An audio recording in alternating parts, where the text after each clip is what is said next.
What's up, everyone? Today we're taking it back to nowhere. I'm basically gonna take this tomato, stuff it with a whole bunch of ingredients, and deep fry it. Actually, you know what? As I say that, and as I was talking shit about deep frying before, maybe we'll do some deep fried and some air fried, just to appease all you health people out there that think that an air fryer is actually frying anything. It's not. It's just a convection oven, packaged in a little cute thing, like that. All right, let's get on with the recipe. Can't have 3 circular things without attempting to juggle. That wouldn't be right. Hold on, I could actually do this. All right, so before I prep the tomatoes, let's make the dredging stations. Typical 3-tier dredging station proclamation. We got some flour, we got some egg wash, and we have an Italian breadcrumb situation, if you will. But something that you guys don't necessarily know, something that you might not realize is when you have an egg wash, right? When you're coating something in an egg wash to get it ready to be coated in the breadcrumbs, you want the smoothest, you want the most consistent egg consistency as possible. And sometimes cracking fresh eggs might not give you that smoothness. The fix for that, and at least for me, is using a carton of already made eggs. That way, it's all gonna be smooth, it's all gonna be good to go. You're not gonna get those little embryos, those little like thick clumps of chicken fetus. Now, to the egg wash, I'm gonna season it with a little bit of Calabrian chili paste. This is gonna give an acidity. It's also gonna provide some heat. A little salt and pepper to this as well.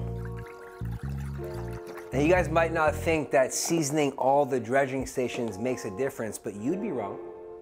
And how do I know that you'd be wrong? Because I used to assume the same thing, and I was wrong. To the flour, I'm just gonna add some Italian seasoning. And then in the last bowl, some already seasoned Italian breadcrumbs. Okay, that's it, guys. Dredging stations are complete. Let's prep these tomatoes. I gotta use a apple corer to get the center out. Check it out. Make sure I don't touch the bottom. Okay. See, the Roma tomato will be able to fit a lot more. Also, you know what happens? You end up with a little shot of tomato juice. Cheers. The long ones, the Roma tomatoes, they're gonna have pepperoni and cheese and Calabrian chili paste.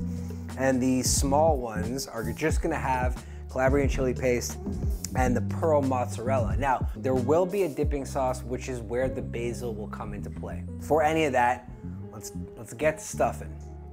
A little like half a teaspoon in each one.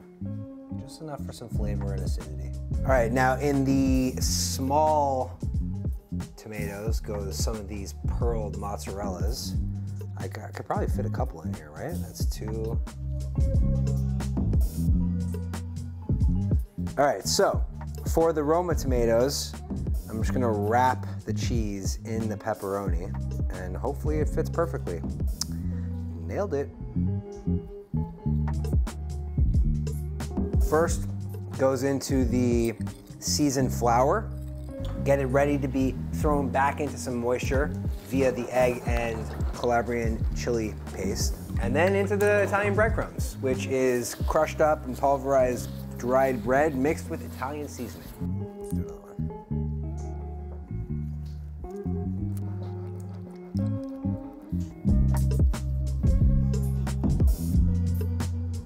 All right, check this out. Stuffed tomato balls of deliciousness. Like I said at the beginning, we're gonna try and cook these 2 different ways. We're gonna deep fry some and put some in the air fryer. And the only reason I'm doing that is because, look, I understand that maybe deep frying is not healthy for you. These get cooked in the hot oil at 350 degrees Fahrenheit for roughly 6 to 8 minutes. Nothing is raw here, so we're not trying to cook anything. We're just trying to melt the cheese essentially.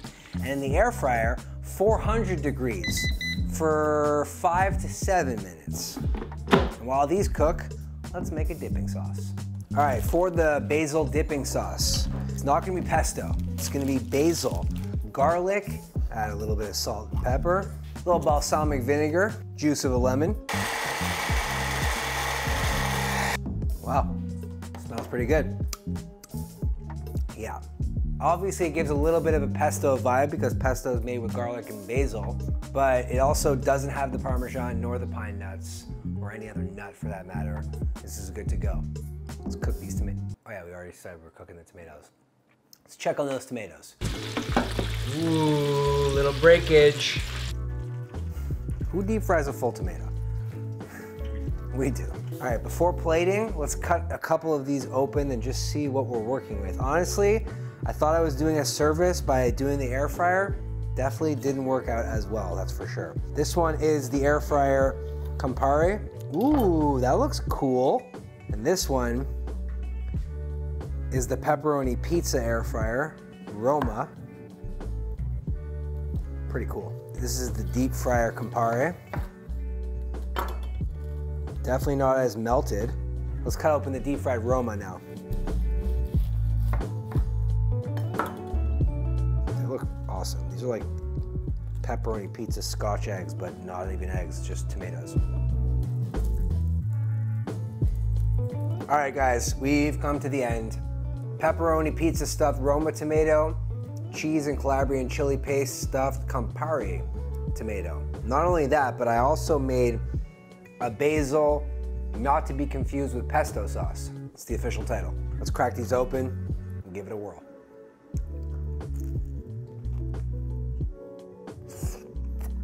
I don't even know what I'm eating, but it's amazing. The pepperoni pizza one's really good. It's giving me all things pizza, given the crunch from the Italian breadcrumb crust, plus the tomatoes, obviously the sauce, and the cheese and pepperoni. This one is a really good one. What I realized about comparing the deep fry to the air fry is essentially the same thing. The only thing different, this one is air fried. Yeah, it's a circle, but it's not a perfect circle. This one's deep fried.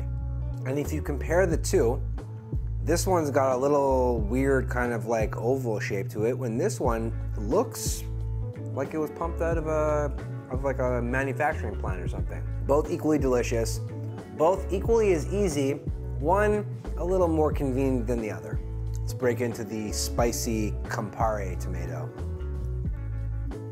This one's got fresh mozzarella cheese on the inside, a different tomato, but otherwise exactly the same.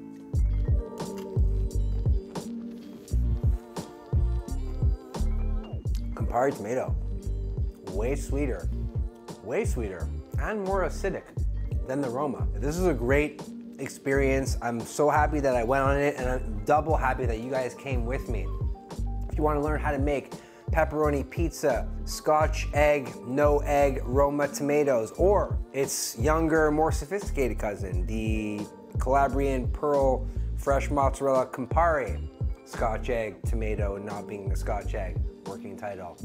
These could be yours if you want them to be. Super easy, follow along. Either way, thanks so much for tuning in. I hope to see you on the next one. Hit that sub button, turn on notifications, leave a comment down below, giving me an idea, or just saying a word that might give me an idea. And I'll see you on the next one. Bye.